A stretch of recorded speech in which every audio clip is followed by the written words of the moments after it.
Good evening.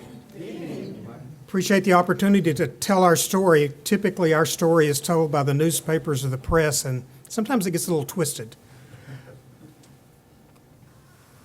You go to the next slide if you would. Talk a little bit about where we get our water from, because a lot of people don't understand where we get the water from and what the lake levels and things are. If you look at this slide, the first reservoir listed is Lake Lavon, which is about 30% of our supply. That's the reservoir that when the district was created in the 50s, that they thought this reservoir would be all that they ever needed for eternity. That lasted until 1970, so it didn't last very long. You can see today that it's about 12 feet down from its normal conservation pool, and what that means, that's the level at which we can take water. Above that is the flood pool, and that's released as soon as the flooding stops. And we have about 38% of our water supply remaining in that reservoir, even though we're in a drought. The second lake that we have on there is Lake Jim Chapman. That's a lake that we share with the city of Irving. So we have about 15% of our supply. And if you look, the last date it was full was several years ago. It's going to be setting a new drought of record for that lake within the next month or two. It's about 10 feet low, and it still has about 41% of it, our portion of the supply still remaining. Lake Tawakoni is a small supply that we purchased on a temporary basis just because we were short on water. It's only 8% of the supply.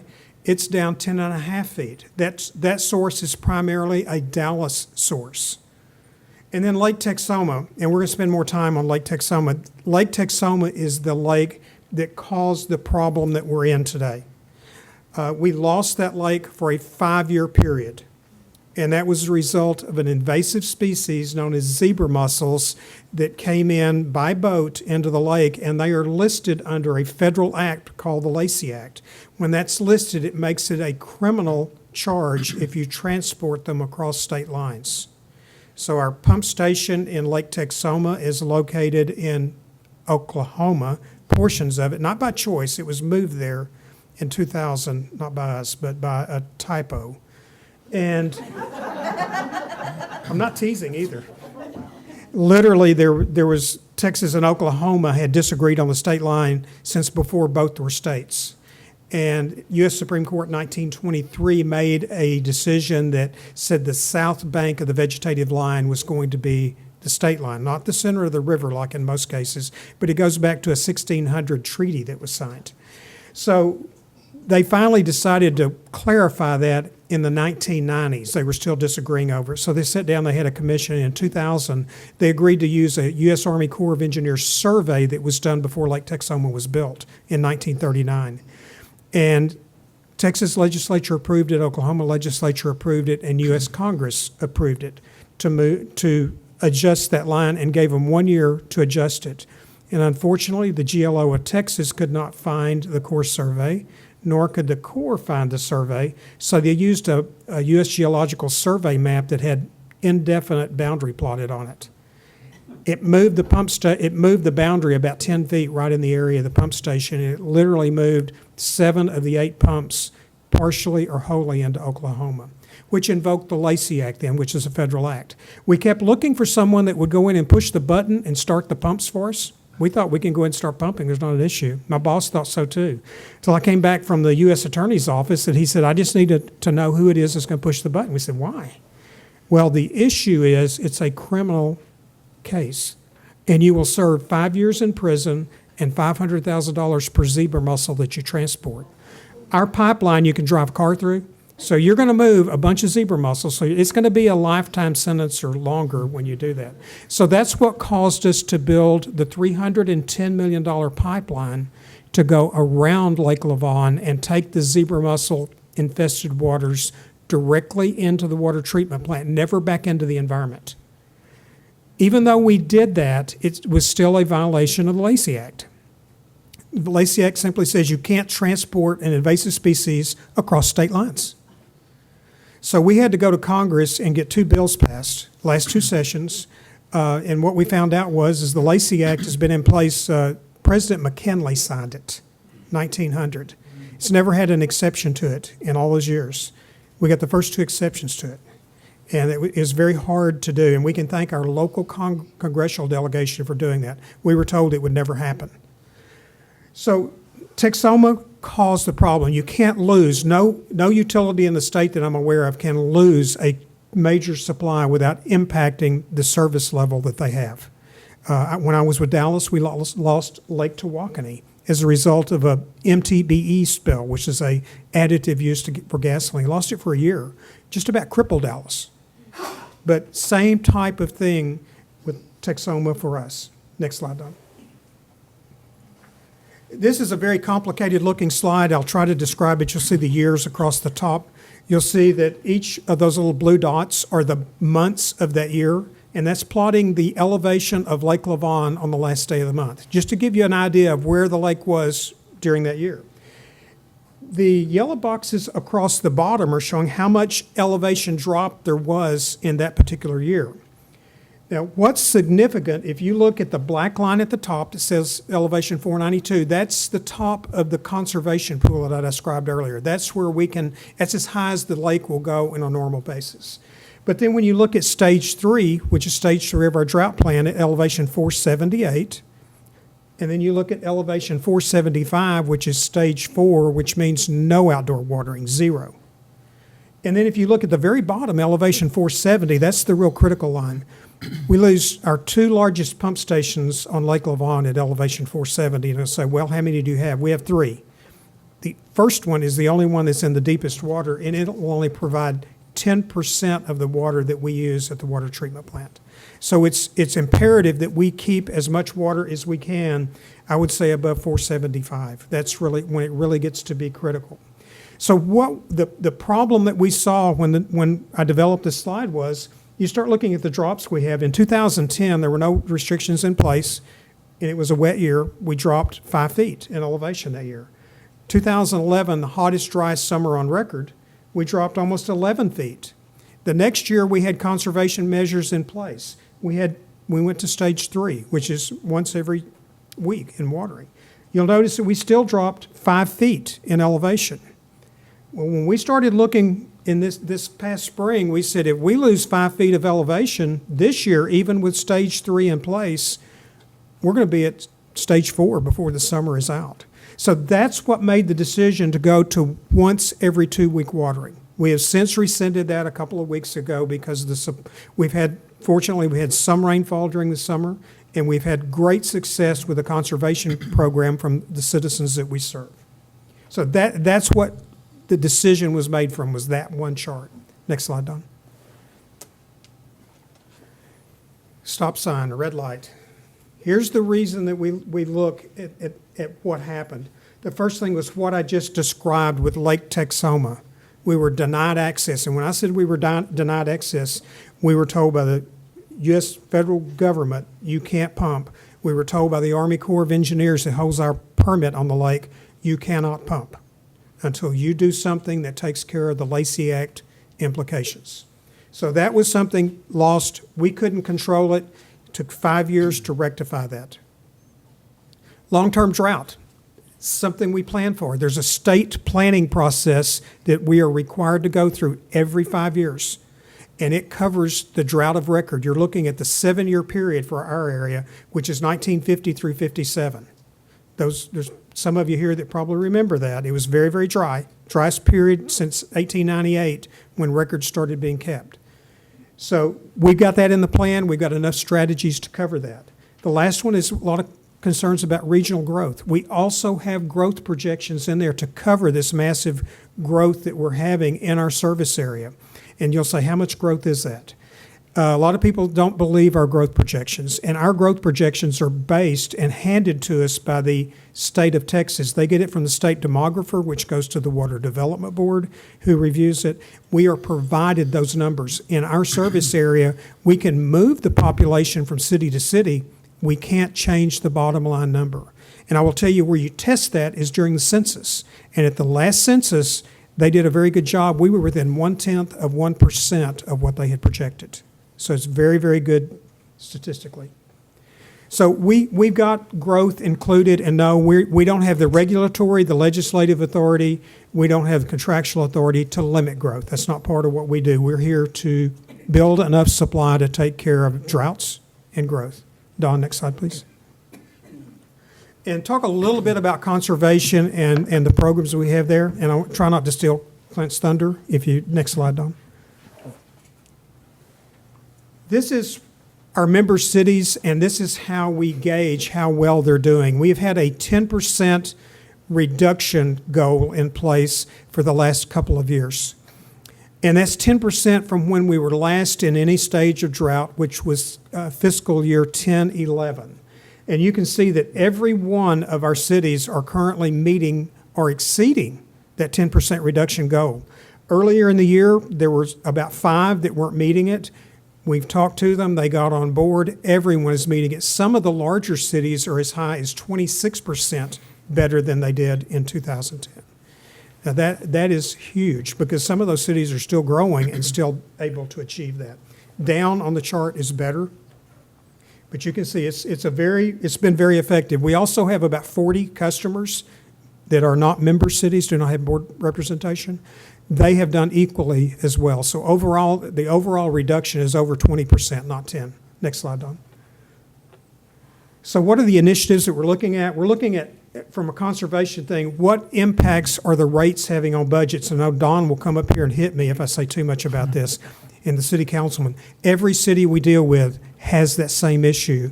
It's either during dry times when you've got drought restrictions in place, or it's in wet times when you got so much water coming out of the sky that you can't sell water to put on the lawn. You have budget constraints when that happens. So we're working with the cities to help them with some rate analysis specialists that come in and will help them figure out if there's a better rate methodology to use. Landscape requirements. We want to make sure we're putting the right type of landscaping in. Water hog type plants, we can't afford anymore. And then we're looking at securing future water supplies. I'm going to talk more about that in the future, but to do that, we have to be able to achieve, by state regulation, the highest practicable levels of conservation. That has not been defined yet. We're the first case that is basically defining that, and I'll go into more detail on that in a minute. Permitting is a big issue. Next slide, Don. On our water supply planning, and next slide, this is our state plan. I know it's very graphic. The stacked bars you see there, the different colors in them are the different sources. If you look at the bottom color on there, that's Lake Lavon.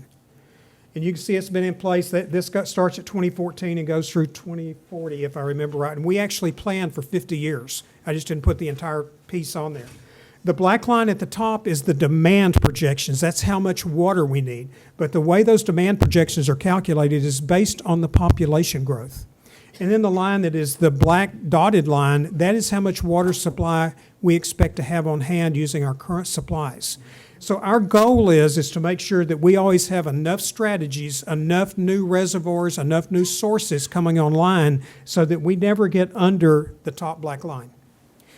Unfortunately, we have a lot of folks that think you can go just permit and get way above that line. That's where the regulatory issues come into play, both from a federal perspective and from a state perspective. You have to be able to show purpose and need in both permits. And if you get too far above that line, you can't show need, and so they can't issue the permits. You can see that we have got strategies going out. The next major strategy that we have is building a new reservoir in Fannin County called Lower Bodart Creek. The next one after that will be the Marvin Nichols Reservoir, which is the one you hear about most in the press, very large reservoir out east. And then we have Oklahoma still on the page. Don't think they'll ever sell to us in my lifetime, but we're still going to keep them there. Next slide, Don. Our near-term issues, we're looking at continuing to buy some water from Dallas, and we're looking at a main stem pump station, and we're looking at Lake Texoma desalination. Okay, Don. This is the gap we're trying to fill. What happens is we've got water bought from Dallas until May of 2016. This is what that gap looks like, and remember, we want to keep everything above that black line. If we don't get Dallas to extend that contract, if we don't do that, then we've got 2 other alternatives that we can implement. They just cost more money. Next slide, Don. Okay, the next slide. We're currently buying about 60 million gallons of water a day from Dallas. They come out of 3 different reservoirs, and we use them in different ways, either going to a water treatment plant, being pumped to Lake Lavon from Lake Tawakoni are being released from Dallas out of Lake Ray Hubbard, picked up at our wetlands project, and pumped back to Lake Lavon. So next slide. So we're looking to extend that to 2020. The significance of 2020 is when the next reservoir comes online, Lower Bodart Creek. We're also continuing to partner with Dallas on other projects, including a main stem pump station that will be part of this. Okay, Don? Next slide. What this involves, and some of you may have been down US 175 going to Kaufman, Seagoville area, and in between Seagoville and Crandall, you see something that's got a lot of water on both sides. You think it's a rice farm. It's not. It's a wetlands project that we built. It's 1,840 acres of wetlands. And what we do is we take water out of the East Fork of the Trinity River, which is either from Lake Ray Hubbard that Dallas releases, or it's from wastewater treatment plants, the effluent that's discharged into the creeks. It looks like the water in the picture there when it comes out of the plant. We run that water through this constructed wetlands that's full of plants. The plants take the nutrients, the nitrogen, phosphorus, and sediment out of the water. It looks like pure river water when it comes in. When it leaves, it looks like that. Looks like you can drink it. So then it goes back to Lake Lavon, pumped into the north end of Lake Lavon, and it resides in Lake Lavon for another year before it goes from the north end down to where treatment plant is. So that's, again, another barrier for nature to help us do that. When the water comes into the water treatment plant, it is pristine. It is very good, high-quality water. The problem with this project is it's $95 million to construct. It's all in our service area, and we can do it, but we have to buy the water from someone else. So there's another cost associated with that and a lot of permitting activities, something we're still working on, though. Again, 2 to 3 years to build the project. We can have it in place. Next slide, Don. And then next slide. This is talking about desalination. You may hear, you need to desalinate, you need to desalinate. We have a huge supply of excess water at Lake Texoma, equivalent to what we use out of Lake Lavon. The problem with Lake Texoma is high in salts. So you can't use it in a conventional water treatment plant because you'd be drinking water that's very salty. So you either have to blend it with higher quality water or you have to desalinate it. So what this project looked at was we don't have enough fresh water to blend this with. So we said, okay, we're going to desalinate it. That's the newest thing on the block. It's getting more cost effective. Well, it just so happens this is a 50 million gallons a day, and I know that sounds like a lot, but we on average we use about 300 million gallons a day. This project is $620 million. Is that right? 582. The other one's 620. It's $582 million, and the problem with it is it's very, very expensive to operate. So when we bring our next project online, we would either mothball this or minimally run it, just because it's a lot more expensive to produce the water. So this is one that we've got permits and everything to build if we want, but it's probably our last resort to build. Oh, I better hurry. Next slide, Don. Our longer-term projects, this is the reservoir I'm talking about in Fannin County, Lower Bodart Creek. We own 85% of that reservoir site today. We own the mitigation sites. You have to mitigate the bottomland hardwoods and the wetlands that you cover up with the lake. And that's the River by Ranch site. So we own that much. Next slide, Don. You have to have 2 permits, a 404 with the Corps of Engineers, that's on the Clean Water Act, and a water rights permit. The Clean Water Act permit we've been working on for about 7 years. Say, well, 7 years, that's a long time. It's very quick. Last Clean Water Act permit we worked on was about 20 years. And it's where you have to do an environmental impact statement. With that draft permit will be coming out in the next 30 to 45 days, and then we expect to have the record of decision by next spring. So we'll be having that permit shortly. The state water rights permit is one that takes years and years to get. We've been working at it almost a decade. It goes before the Texas Commission on Environmental Quality on the 24th of this month. So we also have gotten first, the Sierra Club and the National Wildlife Federation had contested that permit. They didn't want the reservoir to be built. We have worked with them. We have, as of 2 weeks ago, signed agreements with both of them that they will not contest the reservoir. That's a first. We think it's a first nationwide. Next slide, Don. And then these are the others, the cost of the reservoir project. You can see $620 million. You'll say, well, that's comparable to the other one. This one produces twice as much water as the desalination project does. Next slide. This is our schedule. We hope to have it online by 2020. We may have it earlier. We started the design, but if we get the permitting earlier than what's on here, which is in the end of 2015, we can start construction earlier. You can't start construction until you have permits in hand. Next slide. These are the projects that we're looking at for longer term, and I won't go through Lower Bodart Creek, but we have the additional 113,000 acre feet that I spoke of that we would desal. And you can start seeing the costs over there of how much we're talking about. And then the Marvin Nichols Reservoir, which is a huge reservoir that us, Dallas, and the Tarrant Regional Water District are looking at building north of Mount Pleasant. Lake Lavon covers 22,000 acres. This reservoir will cover 72,000 acres and produce 5 times the amount of water that Lake Lavon does. And then you've got Toledo Bend, which is an existing reservoir on the Texas-Louisiana border. We have an allocation if we decide to exercise it for 200,000 acre feet, twice what you get out of Lavon. But look at the cost, $1.2 billion. That's just our share. And so that's huge numbers. And when you say, okay, what does that do? Well, that's about $1.20 to your water rate per 1,000 gallons for that one project. Okay, next slide. I'm done.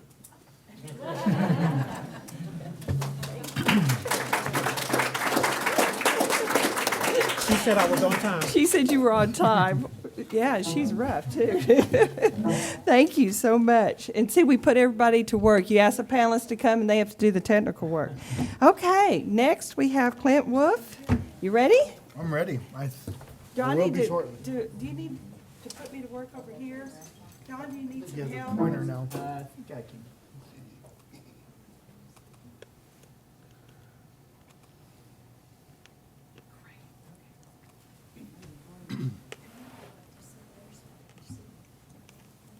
All right, we're working here. You couldn't trust me with that? Michelle just done it for us. Michelle with the city of Richardson. Thank you, Michelle. So I apologize that you get me tonight. We have a whole staff of educators that go out and do talks on a numerous range of water conservation and water efficiency topics, but you're going to get to settle for me this evening. So I apologize for that first and foremost. Okay. And I'm going to try to not duplicate what the other panelists are hopefully going to talk about. So my name is Clint Wolf, and I do work for Texas A&M AgriLife here in the Dallas Center. So I'm going to kind of talk about, you see these all the time. You see this drought index map. And what does this actually mean? So this is actually talking about soil moisture and rainfall. So we see this on the news along with lake levels every night, it seems like. We also have surface water capacity. So North Texas is going through a drought, but guess what? The entire state of Texas and the entire western part of the United States is as well. So we're all on the boat and none of us have a paddle, so to speak. But North Texas is working on that. So this map kind of shows you that we're all in it together. North Texas is not to be singled out. And this map kind of shows, most people don't know about this map, but it actually shows stream flows for the same day and the year before. So we're actually doing better than we are last year, which is good news. Mike talked about population growth. These are EPA numbers. Population increased by 60% by 2030 in the North Texas area, from 21 million to 33 million, and then from 33 million to 54 million by 2060. And this is for North Texas. And the water supply is expected to decrease in that same amount of time, or our current water supply, I would say. Does anybody know why that might happen? A little thing we call... Water supply is going to decrease? Yes. Drought. It's called sedimentation. Coming less. Sedimentation of our reservoirs is a natural cycle. So that's why we're looking at decreasing storage capacity in our reservoirs for North Texas and the rest of the United States as well. We also talk about the value of water versus the cost of water. So what is water worth to you? We can go to the store and we can buy water, and we can buy water from the city. They supply it very cheaply. The city of Richardson, between $4 and $5.50 per 1,000 gallons. You go to the store and buy a bottle of water, it costs you $1 for 8 ounces. That's $16 a gallon. 16 a gallon? I thought it If you're buying it in small quantities. If you buy, a gallon, I thought it was $4. if you take a small water bottle and equate that up. So it's looking at, water is relatively cheap. So that's why most people are looking at conservation is a critical issue. So we all know about the water cycle in nature. So it rains, water goes into our reservoirs, our lakes, our streams, goes downstream into our bays, into the ocean, then it evaporates, and hopefully will come back and rain on the same area in which it came from. But that doesn't always happen. We also have the man-made water cycle. Again, precipitation goes into the reservoir or into our aquifers. It's utilized, pulled into the water treatment plant, utilized by our cities and our citizens. Then goes to the wastewater treatment plant, again, back into the stream, back into the ocean. Guess what? It doesn't always come back to North Texas as rain. So the current water resource infrastructure is very dependent on rainfall. And most of the time we utilize water once. Comes into our home and leaves our home, which is a convenience and we all like that. So we get to flush the toilet and it leaves. But we can also look at on-site management of our water resources. And that's kind of like what I'm going to talk about next. There's multiple options, conservation being the number one option and the cheapest. We talked about filling that gap and how North Texas cities have really stepped up and conserved water in the past year. But conservation measures continue to need to be looked at. Reuse or multi-use of water. Again, using it more than once at our home location. In our basin transfers, like water coming from Texoma and other resources, new surface water reservoirs, aquifer storage and recovery, desalination, drought management, and regulation. All that Mike kind of talked about already. So why conservation? Always first and the easiest, or most of the time the easiest. When we talk about conservation, we talk about education and outreach, land and landscape management, irrigation efficiency, ordinances in cities, building standards and codes, and also sustainable design practices. When we talk about direct potable reuse, our neighbors to the north in Wichita Falls have a direct potable reuse because of their low surface water reservoir supplies. This is also called toilet to tap. You might have heard that in the news. We're also looking at reuse projects or recycled water. The city of San Antonio has a huge project looking at where they use a purple pipe system for irrigation within their city. The purple pipe actually circles the entire city and they use it for landscape irrigation purposes. Also indirect reuse, like the wetland system that Mike talked about, Bunker Sands Wetlands at North Texas has and operates, which supplies water, like you talked about, the filtration, then going back into Lake Lavon. We also have something called gray water. Gray water is water from your laundry facilities, your sinks, your bathrooms,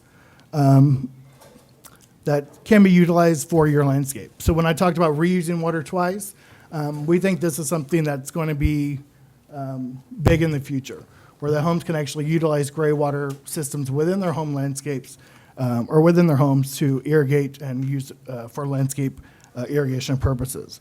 There's no sense in using fully treated potable water to supply to our landscapes.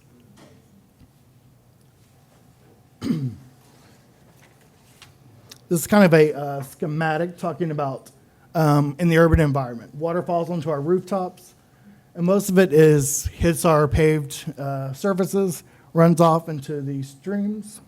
Whoops. Sorry about that. And runs off. Runoff is a good thing for lake levels. If you're within the watershed for Lake Lavon, hopefully it rains in Princeton and McKinney and north and east, and that's where beneficial rainfall occurs for filling Lake Lavon. But that doesn't always happen. So we have to look at other sources. So rainwater harvesting is one of our big education components at the AgriLife Center. It's pretty basic. It's been done for centuries, and it's fairly inexpensive to operate. Water falls on your house, you collect it, and you utilize that water to irrigate your home landscape. Also, rain gardens can be utilized as well, where water infiltrates onto your property, into the soil, which is a good thing as well. So at the AgriLife Research and Extension Center, what are we doing to assist local municipalities with water conservation efforts?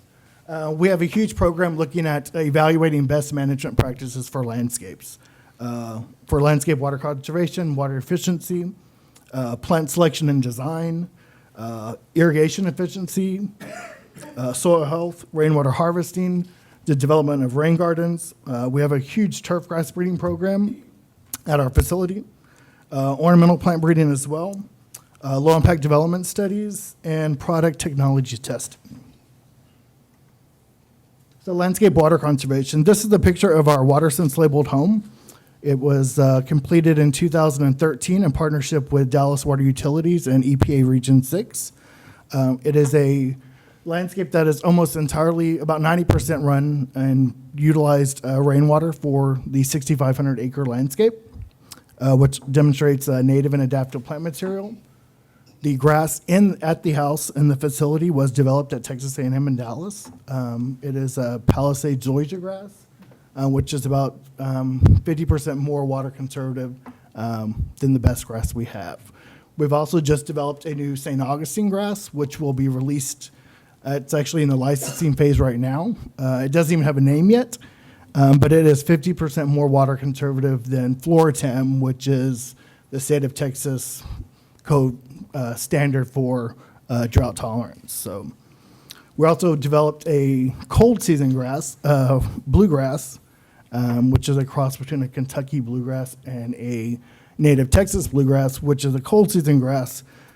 So hopefully people will like lawns in the winter, not in the summer when it doesn't rain. So maybe we can change people's attitudes about that in the future. But landscape water conservation is very key.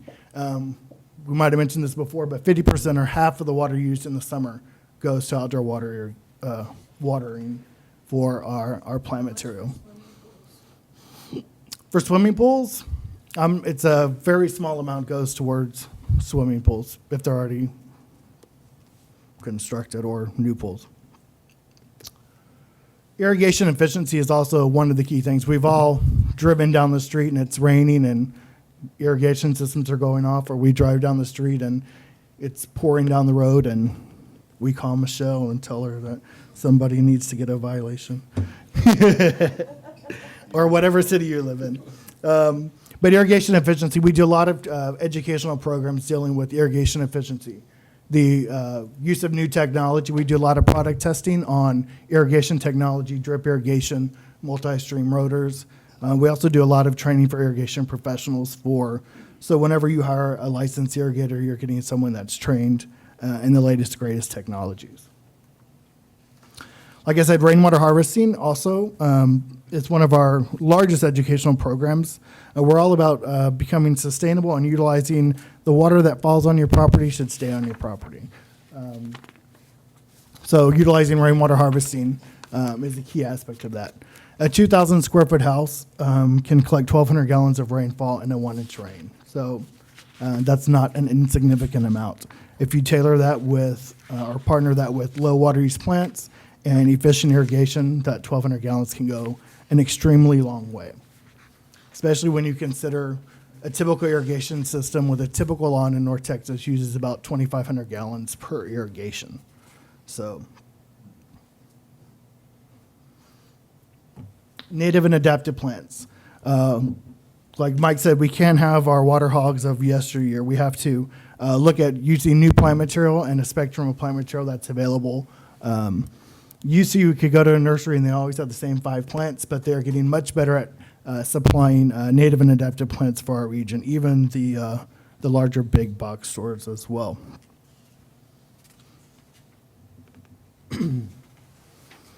Drought tolerant turf, like I said, we have some new drought tolerant turfs that are hitting the market that we've done testing on.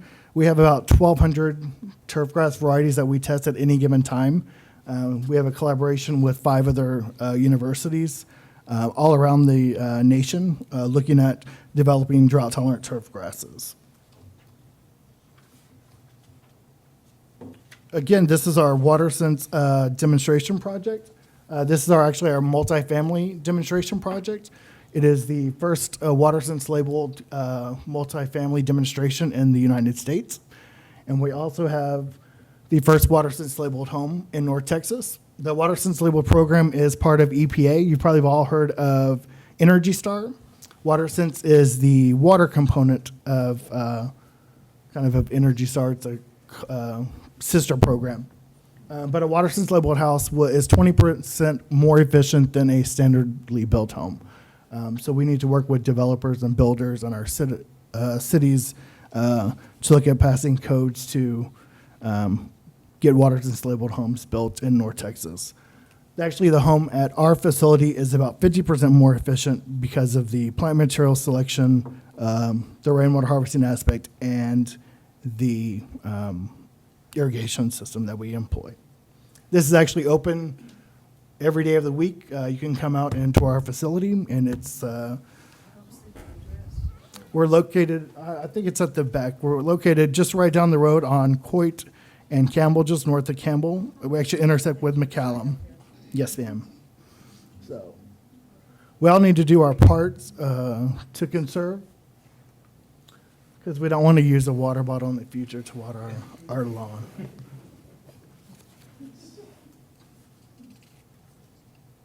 So in conclusion, you can make a difference. We've seen that conservation measures that are in place are effective. Conservation matters. Be an educated consumer. That's what we push in our classes. We teach about 20 different classes at our facility. We also partner with a lot of different cities in North Texas, including Richardson, to host those classes as well. Like I said, Dottie Woodson and Patrick Dickinson, two of our main, I call them waterculturalists instead of horticulturalists, because they specialize in water. But they do a great job of conducting those programs.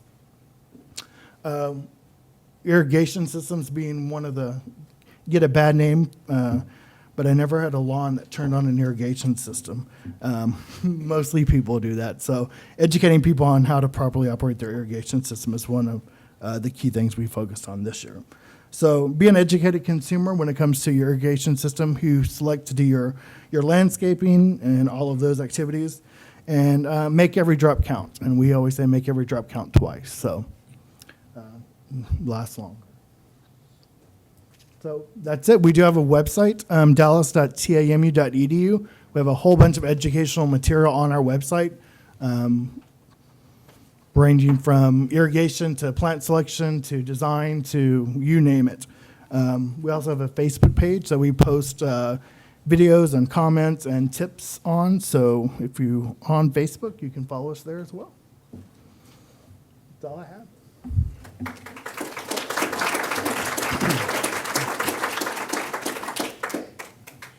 Great. I wanted to mention that Clint brought some handouts. So if you want one, I believe they're out on the table in front.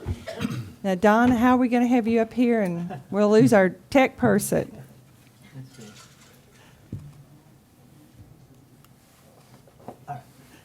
So, can you flip, or do you need me to? See, he's got the inside.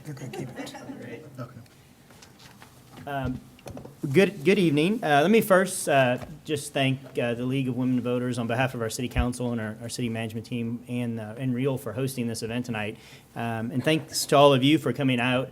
It's obviously an incredibly important topic that we're going to be dealing with for many years in the future. So while this is a great first step, and hopefully this will be something that can be done on a regular basis in our city. I'll tell you, I'm going to have a hard time standing behind this mic. I've got some things I'm going to want to point out to you. So luckily I have a really big mouth, and I really probably don't even need this mic. So we'll see how that goes. And I want you to be part of this tonight, and we're going to start off by asking some simple questions. How many continuous months have we been under water restrictions? Just throw some numbers out. 36. Feels like it, perhaps. 24. Anybody else want to throw out a guess? 36, 42. It's actually 37. August of 2011, we was 3 years and 1 month. Mm-hmm. We triggered, and we have been in a continuous water restriction since then. How many times within that 37 months have we either altered or extended water restrictions? How many times have the water restrictions changed, or we were waiting to find out, condition assessment, we would have to do it again? How many times? Throw it out there. You all get to Richardson today. How many times have you seen the stories? That's 50 is a little high because it's so even. 5. It's actually 10. 10 times. So once every 3.5 months, we've been coming to you, our residents and our businesses, and talking about water restrictions and doing something a little different. I want to run you because so many people don't understand how long this continuous stretch has lasted and how many times we've had to change. I want to run you very quickly through this. I think it's going to be interesting to you. Again, in August 2011, the district, North Texas Municipal Water District, asked all of its cities to go to twice a week watering. At that time, Lake Levine was about 8 feet, 8 inches below conservation level. November 2011, as Mike said, the district was being very proactive. The lake level had fallen 4 feet to 12 already.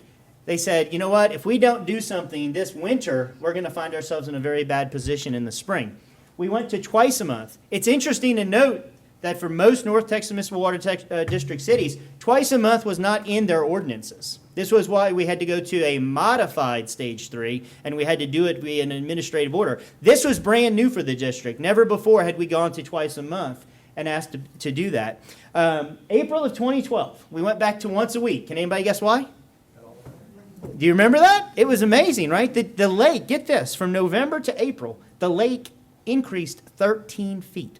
Is that amazing? That's what we need today. And we'd solve we'd be doing something else tonight maybe. But if 13 feet in those few months in the lake, we were able to go back to once a week. June, however, we went back to twice a week because, again, during those hot months, we knew, as Mike showed you on that graph, we were going to have a dive. So, again, district being very proactive. November of 2013, we go to once a week because, again, it's winter and we don't need to water as much. We might as well do everything we can to conserve. November of 2013, was that what I just April of, one's 2012, one's 2013, yeah. April of 2014, November of 2013, this last November, we went to twice a month. Because as Mike showed you, we never got that uptick. We never got the recharge in the lake level that we anticipated. And we knew that in April of 2014, we'd have some problems if we didn't. We were hopeful that by going to twice a month, we'd get some rains that were natural over the course. Those never did occur. So in April of 2014, for the first time in the spring leading up to a summer, we were still in twice a month. The district took this very serious. All of the member cities were just on the kind of the edge of our seats thinking, boy, what's going to happen in June and July if we're at twice a month?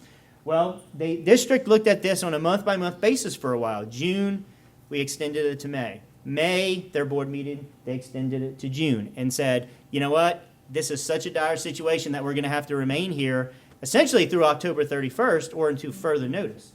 Now, I want to draw your attention to that May 2014 timeline. Mike mentioned the water conservation plans and emergency management plans that we all have to update every 5 years. We actually have a new water conservation and water management plan. We will never go back to watering more than twice a week in Richardson, and nor will practically any other city in North Texas. So the days of water as much as you want when the lake's full are over. If we don't do this, all those new initiatives that Mike talked about, all the environmentalists will say, you're not using the water you have now in a conscientious way. Why should we give you more? So the new conservation plan that was adopted in May 2014 says twice a week will always be the maximum we can water. That doesn't go into effect, however, until we get out of this drought and all of the current restrictions are lifted. Once we return to a level where the district can release us back to twice a week watering, this new plan will kick in. Just keep that in mind as you move forward. And then, of course, September 2014, how ironic is this, right? Because all along 2014, the lake level has hovered right around 12, plus or minus a couple inches, 12 feet below conservation level.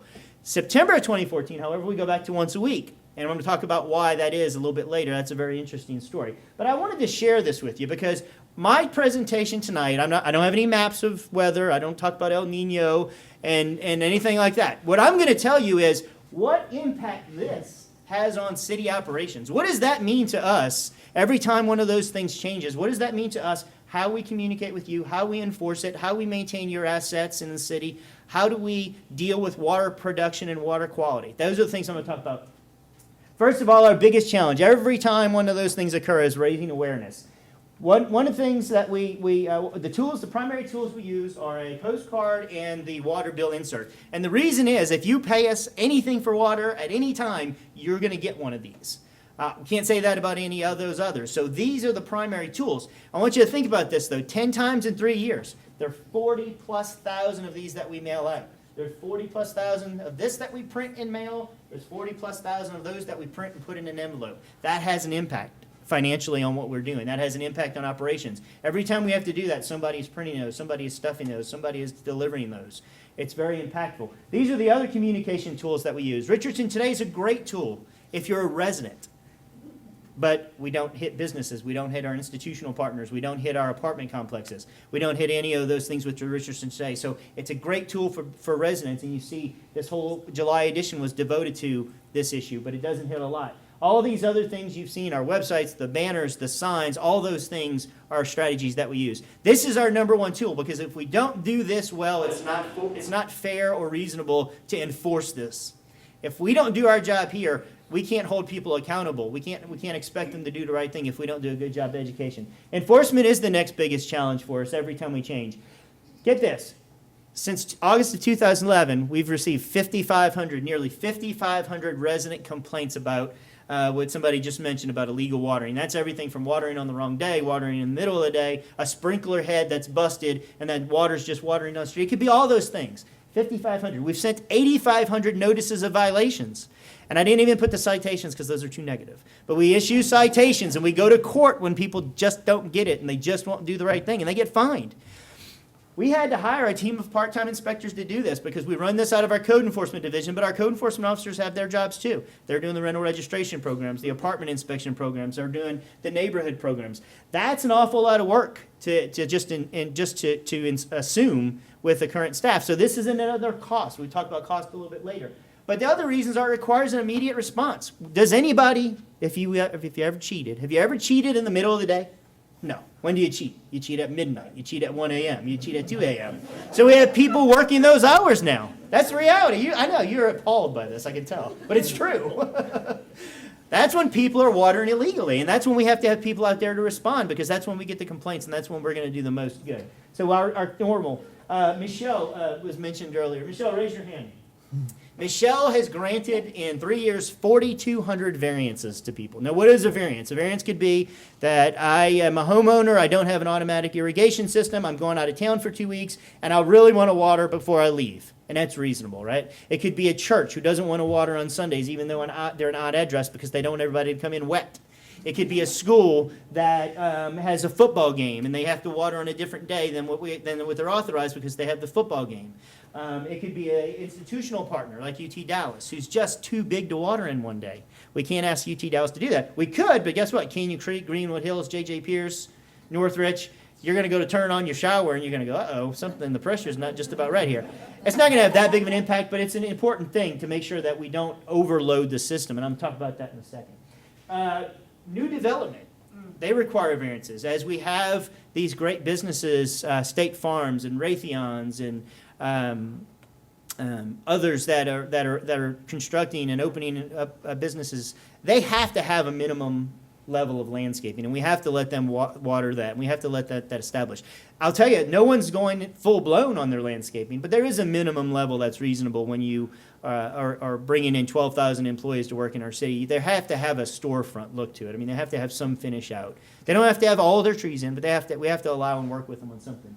So those are some of criminal enforcement considerations. Maintain our public assets. These numbers were crazy to me. I knew them because I've heard them before, but as I started putting this together, we have 1,000 acres of irrigated public facilities, parks, medians, common areas. There's 1,000 acres in the city of those that are irrigated. So Parks Department is maintaining those irrigation systems in 1,000 acres. 4,750 zones. I've got about 6 zones on my house. We have 4,750 zones throughout the city in those 1,000 acres. 50% of those are computerized. We're actually making good progress. Most cities aren't there. That's because we get a lot of support from the city council on that kind of stuff. 50% are electric or battery operated, though. All of the irrigation systems in our 420 medians throughout the city, where your neighborhoods, by the way, have partnered with us to put in a lot of matching fund beautification projects. So you got a lot of stake in this as well, keeping that alive. All of those are battery operated. Every time we change, our Parks Department has to go manually change those because that's not computerized. Every time. That's a financial impact. That's a big implication for us. Because of those 4,750 zones, we couldn't possibly water on Saturday and Sunday only. You've seen signs that say alternate watering schedule. All that means is that we're trying to we're trying to spread out the watering that the city has to do during the week when you're not watering and I'm not watering as residents. If we didn't, and all of the RISD and PISD and UT Dallas and the city was watering, we would really stress out our distribution system, which we'll talk about in a second. We have the same goal. As a matter of fact, we're doing great as a city in terms of how much we're reducing our water. We're just watering on different days. That's all those signs mean. But boy, they sure make people mad. It's amazing. We're also incorporating in those matching fund beautification programs, projects that we work on with neighborhoods, the neighborhood vitality projects that we do when we do walls and entry features. And just our parks, we're also incorporating very drought-tolerant plants. The new parks that you see today, the Northridge Park that will be coming online, the dog park, the Durham Park in Richardson Heights. You look at the landscaping in those, and they're very different than Richardson Heights. They're very different than Cottonwood. It's because we're moving we're moving in a direction that allows the least amount of water to be used. How much water has Richardson saved since August of 2011? Throw some numbers out there. Just crazy numbers. Okay, good. Let me move on. Almost 3 billion gallons of water. And I'm going to tell you how we did that, because Mike's already frowning. I'm going to tell you how we got there. Mike mentioned 10-11 as a base year. That's the year that all of our numbers are compared to. So when Mike showed that chart and all the cities were below that 1,000%, we're comparing back to that. And the district actually gives us a little pop for growth. These are, what this is this was our take, and these are in thousands, so these are billions, not millions. That's 9 billion gallons that we took from North Texas and the Florida District in 10-11. This is what we took the next 3 years. If you times this times 3, you add these 3 up and you subtract it, that's where you get that 3 billion less. So you see what we're on track this year. You see a noticeable difference, even from our first year when we had some twice a month and some once a week, and it was kind of spread out. A great decline, a great reduction in the amount of water that we're using. Still doing the things that we need to do to protect your assets and our public assets, still allowing you to protect your foundations, still allowing you to protect your trees, still allowing you to water reasonably, but making some real good headway because of all the different things we're doing. Now, I mentioned on that timeline, we did go back September 1st to once a week watering. And Hunter, raise your hand. This is Hunter Stevens, and Hunter is over our utilities department, and Hunter and I have spent way too much time together the last couple of months. And I'm going to explain to you why. It's a very complicated thing that I'm going to try to get through pretty quick, but I'm going to do it in the mom test. You know, if you tell your mom and she gets it, then you know you're doing okay. That's how I'm going to try to do it. So this is our water distribution system. When we say distribution system, this is what we mean. We have 3 intake points. So Mike delivers the water. North Texas Mr. Water District delivers the water, and we take it into our system in 3 different points. We have 4 pump stations. We have 7 ground storage tanks, 4 locations. 1 location has 1 tank. We have 7 elevated tanks pictured, 4,350 or so fire hydrants, and then 580 miles of pipes under the ground that run to your houses. They run down streets. They run everywhere. That's our distribution system. This is a map. I don't really want to spend too much time on this because I just wanted to show we have 3 zones, and you can kind of see, you know it if you know this. So we've got the north side, we've got the west side, we've got Shiloh, we've got east side. Those are our pump stations. That's where you have ground storage tanks. You know our Holly, Lockwood, Glenville, Centennial, Collins, Copperidge, and then the Renner storage tanks. So think about that as we talk about this. This is our production and quality challenge. So Hunter needs, as the utility superintendent, Hunter needs to balance the need to deliver water during peak times, and peak times vary, but I'm going to talk about peak times, with the need to transport that water through those systems, that 580 miles, all those tanks, all those storage tanks, as expeditiously as possible to ensure the quality of it. And we're going to talk about how the quality deteriorates. What is a peak time? Don't worry about these numbers. This is entirely for visual purposes only. You guys looking over there, same thing. Don't worry about those numbers. Look at the peaks. That's what I want to tell you. The blue line is what our production system is really built to do. It's kind of like, I use the analogy at the city council. It's kind of like your car. I mean, you can drive your car 140 miles an hour all you want. But if you do that, it's gonna have problems sooner. It's gonna break down sooner. It's gonna have wear and tear sooner. It's not really designed to go 140 all the time, right? But if you drive it every now and then that way, maybe on the way to a football game, Louisiana or Mr. Solomon, that'd be all right, if you're running late. However, this is what we still have to deal with. This is where our system is very comfortable, delivering water. And it's a lot of water. It really is. That's nearly 60,000 gallons a minute we can deliver to our customers. But these peaks, these are the problem times. We have to deliver water at that time. If we don't, there are a lot of implications associated with not doing that. You might say, well, what are those?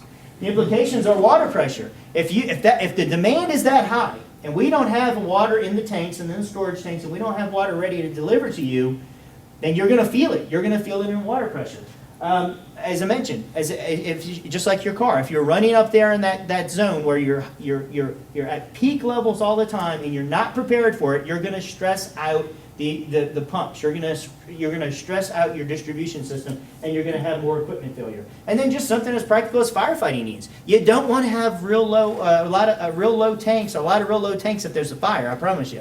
You want your tanks to be full. So if you're putting all the water one Saturday on your lawns and we have a fire and we don't have a lot of water in that tank ready to deal with a peak demand, because this can impact those peaks as well. A big water line break can impact those peaks. If it's Saturday and everybody's watering and we have a large line break, 30-inch water line, and we lose 500,000 gallons, million gallons like that, that's going to impact all this. So Hunter's got a plan for that all the time. It's a constant balance, and that's what the problem is.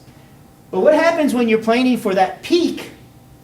And thank you. What happens when you're planning for that peak, but the demand doesn't come? It's happened to us so many times this year. How many times were you about to water on a Saturday and you got rain on a Thursday, or you got rain on a Saturday, or you're watering on a Sunday and you got rain on a Saturday and Sunday? At least 3 times out of the last 5 watering weekends, that's happened.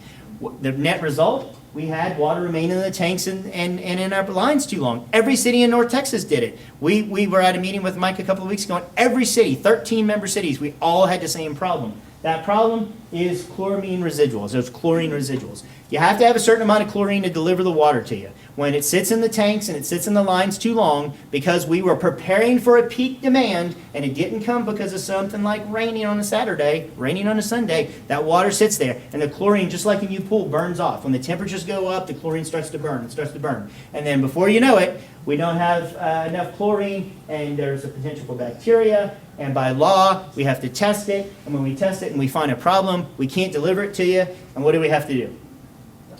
That's right. We have to get it out of the system. Now, Richardson takes a very proactive approach to trying to be creative in that. Yes, we flush hydrants. There's no doubt about it. We have to flush hydrants. Hydrant is a dead end. That's the worst. That's where most of this bad water ends up. Not bad water. It's where most of this water with low chlorine residuals ends up. You're going to see us flush hydrants even in dire times like we are now, or critical times. But we also adjust water schedules. We did that September 1 with the help of the district, because we knew we had a lot of this. It built up over the summer. We knew we had a lot of this, and we wanted to let you use it. The district evaluated it, said it was good. We use our water tanks. Have you ever seen a water tank in your neighborhood loading up? It's only 2,500 gallons at a time, but it's every little bit that we can do to use that water versus putting it out. We do strategic irrigation plans. If we have a park that's near a place where we have low residuals, we tell parks, water tonight, water tomorrow night, water the next night. Anything we can to utilize that water as opposed to dumping. I talked about the financial considerations. When you have water restrictions, you have less sales and you have higher costs. You have higher costs because of the communication, the enforcement, operations, all those things I just talked about. Somebody filling up a water truck up there, that's not their normal job. They're not doing their normal job. Somebody else is having to. We're having to pay overtime. Future capital improvements. We talked about this with the district. We're going to have to figure out, if we continue on water restrictions like we are, if we get into future years and we have the types of water restrictions we have now, we may have to start adding chlorine to our water here in Richardson. We may have to start augmenting or supplementing what the district does. That may be something that all cities have to do. We'll just have to wait and see. But it's a big future. Budgeting for this is complicated. Budgeting is complicated in and of itself. But when you have a fund, water fund is a separate fund, and you're basing all of your expenditures, how much maintenance you can do to valves and lines and all those things. When you're basing that on water sales, and then all of a sudden you can't water half as much, that's scary. Scary for the budget office, scary for the city manager, scary for the city council. You have to constantly adapt to that. We had to adapt to that a lot the last 3 years. Our budget office did a really good job. I'll leave you with one final thought. whether you're talking supply, demand, production, quality, it doesn't matter what it is. All water issues have changed forever. They're never going to be the same. And the new norm, we don't know what that is yet. We know where we're headed, but we don't know what the new norm for dealing with the water issues are. What we need as a community, what we need as a region, what we need from our district is we need to be patient, and we need to be creative, and we need to be adaptable. And if we do that, we can deal with factors like we've been dealing with. We can deal with droughts, we can deal with population growth, we can deal with the demands of economic development, we can do all those things. But I think that point that everybody needs to take away, whether it's here or whether it's any other opportunity that any of us have to speak with anybody, is that there's a lot of uncertainty. There are a lot of good people working really hard to create plans to deal with that uncertainty, but this is unprecedented. This is unprecedented in the history of Texas and of North Texas. I'm proud of the job that the district's done. It's great to have partners like Texas A&M, and it's great to have citizens that support us the way that you have. We couldn't reach 3 billion gallons without a lot of support and a lot of citizens that were educated about the issue and that wanted to do the right thing. So, close? Thank you.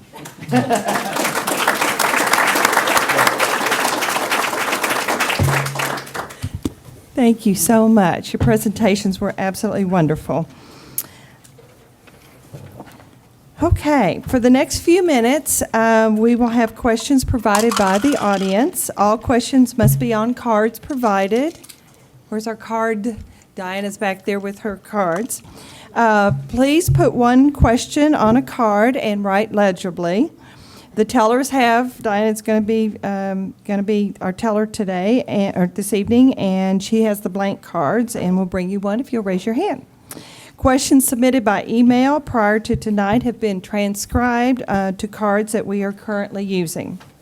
All questions will be given the same consideration, whether the question was submitted earlier by email or submitted tonight. When you have written a question on a card, raise your hand and we will pick those up and deliver those to the screeners table. The questions screeners are seated here to my left. They got pushed back further and further, but they're still in the room. So these are volunteers from the League of Women Voters and from REAL, and they will screen the cards for topic to avoid repetition. And then they will place them over here. I guess I'm going to have to run over there and get that. Can we turn that thing off? I feel like I'm on the movie set. So we'll run over there and get the questions. From the league is Brenda Boston down on the end, and Mary Lou Hoffman here on the two ends. And the handsome gentleman in the middle is Mark Brown from REAL. So thank you so much for that, because sometimes it's kind of a tough job. Okay, I'll read the questions, and then we will let the panelists decide who would be best to answer that particular question, because they each have different expertise. So, let's begin. You've got some for me? We have some that are simplified, that were sent in. Oh, I love the simplification. Okay. Simplified and combined. Okay, I haven't seen these before, so let me see.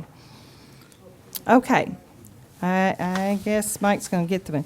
What is the water district doing about water shortage, drought, and population growth? Do you want to add anything after your presentation? I mean, what we've done is we have plans in place to build additional reservoirs and supplies.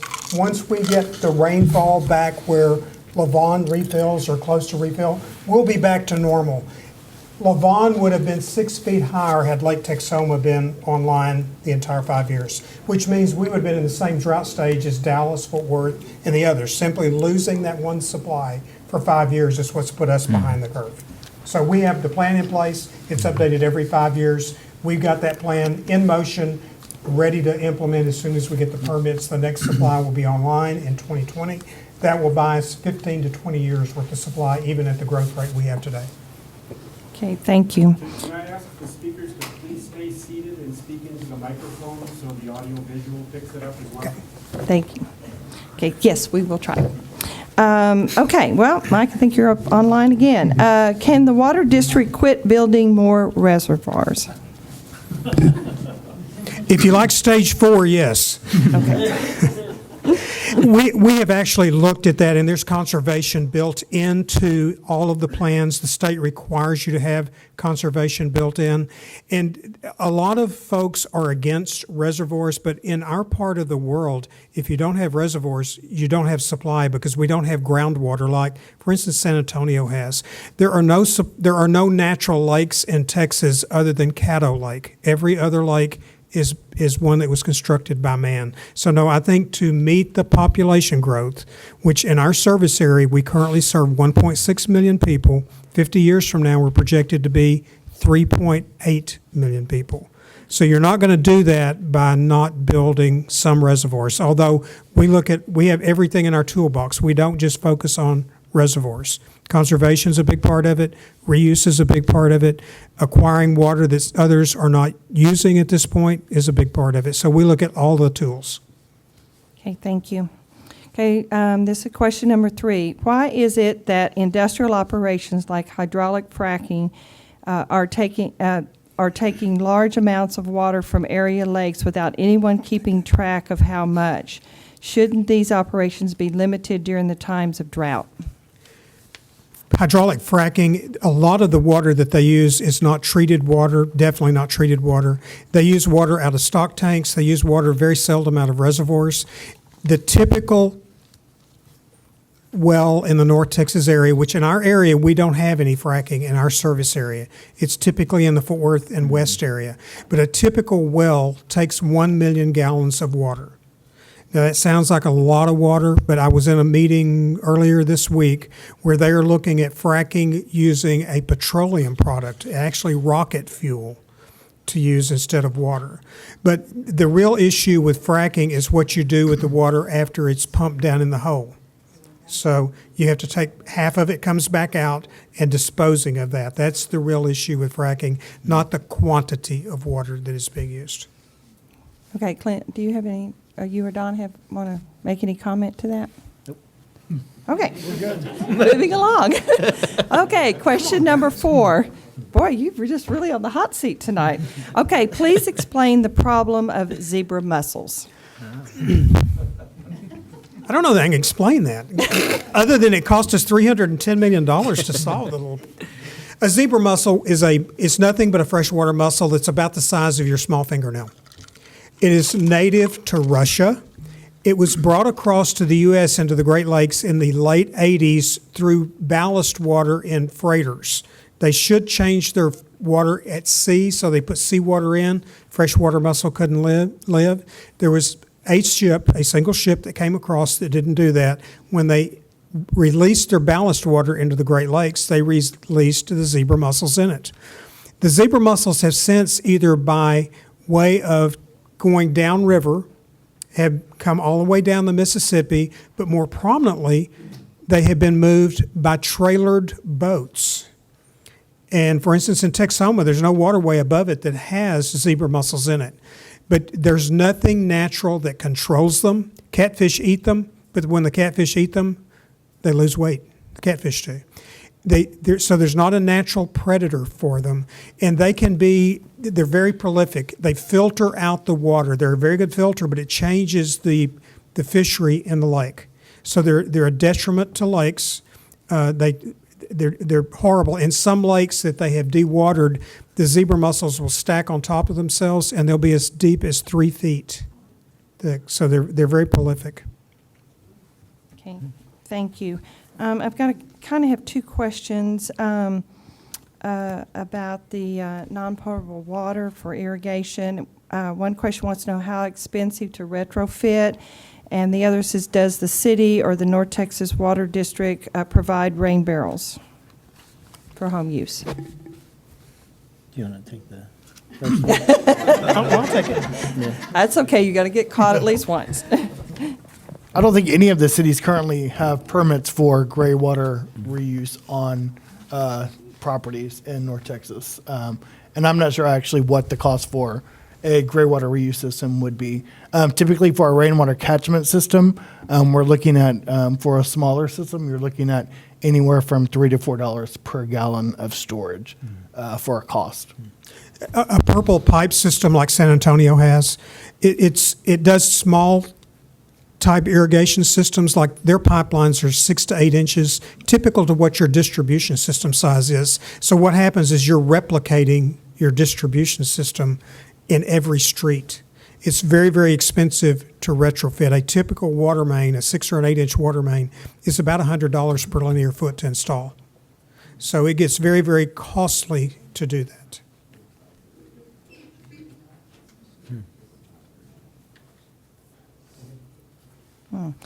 Okay, question. How much water could we acquire through the Red River if Oklahoma agreed? Oklahoma's not going to agree to anything. We're thinking about having the Texas legislature pass a bill that said there can be no more Texas high school football players go to OU until they sell us water. That's the only thing that's going to get rid. Seriously, we have, the problem with Texoma water, again, is the salinity of it. We have an additional supply up there that we can't use today that's equivalent to Lake Levon's supply. There is additional water available that Oklahoma has another supply equal to what we have that they have no use for and probably won't for many, many years. They have indicated that there may be a willingness to sell that water.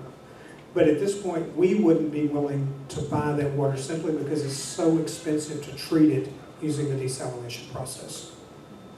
Great. Okay, well, this may come right into that question. When will construction begin on the Texoma desalination plant? That decision hasn't been reached because we would prefer to extend the contract we have with the city of Dallas. We pay Dallas about $10 million a year. And if we built the desalination plant, if you remember, it's over $500 million to build it. Then when we brought the next reservoir supply on in 2020, we would mothball that plant or greatly reduce the use of it because it's very costly. You have to have very high pressures, which uses a lot of electricity to desalinate the water.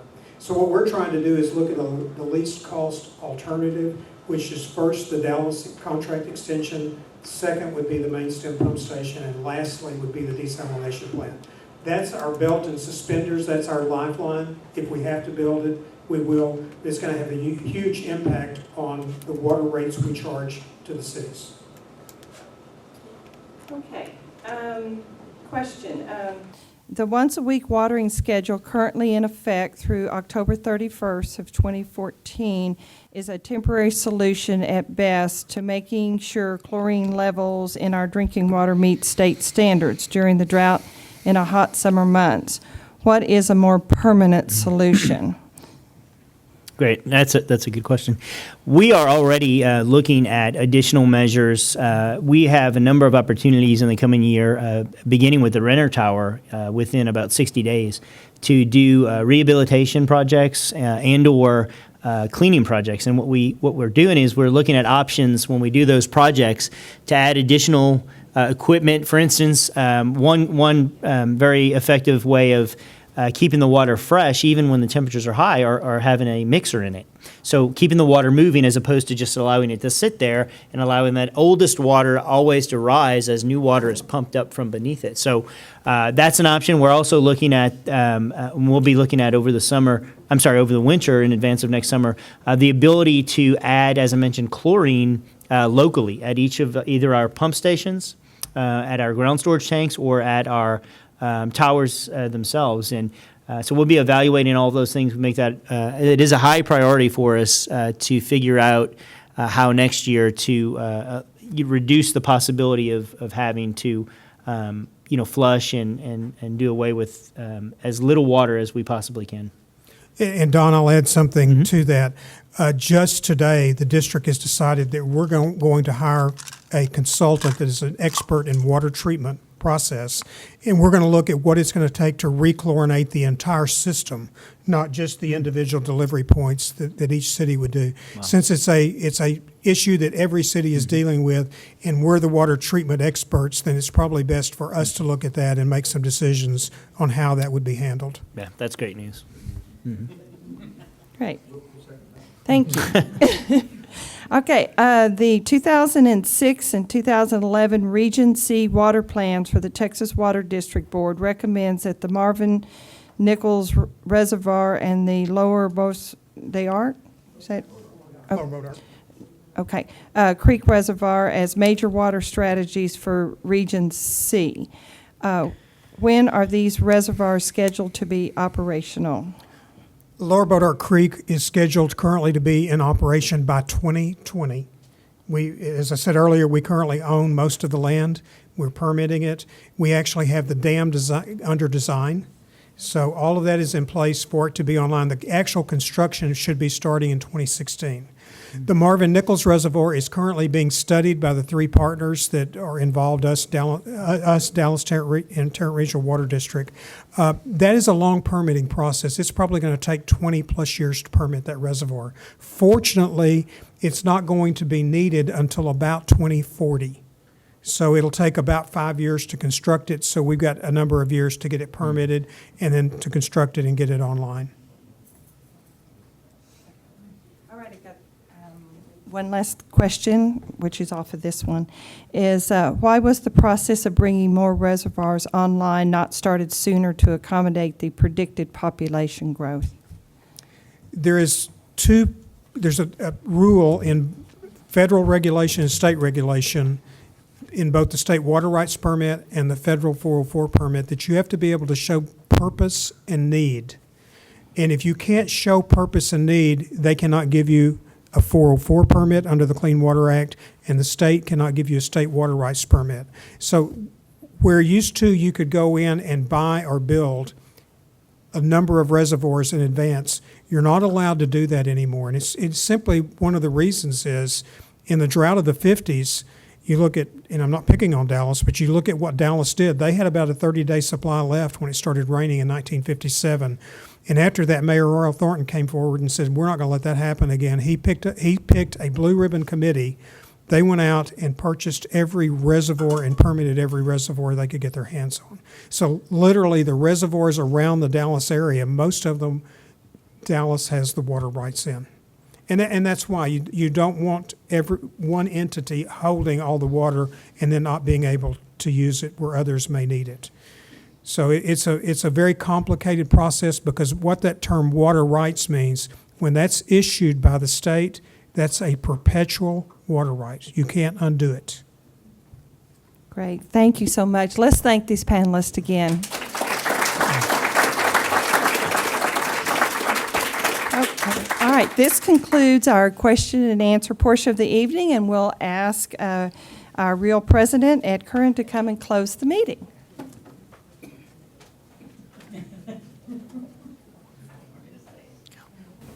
Real is delighted to be able to participate with the League in a community awareness program like this. And you've heard some talk here tonight about how long the planning needs to be, and all these issues are long-term in nature.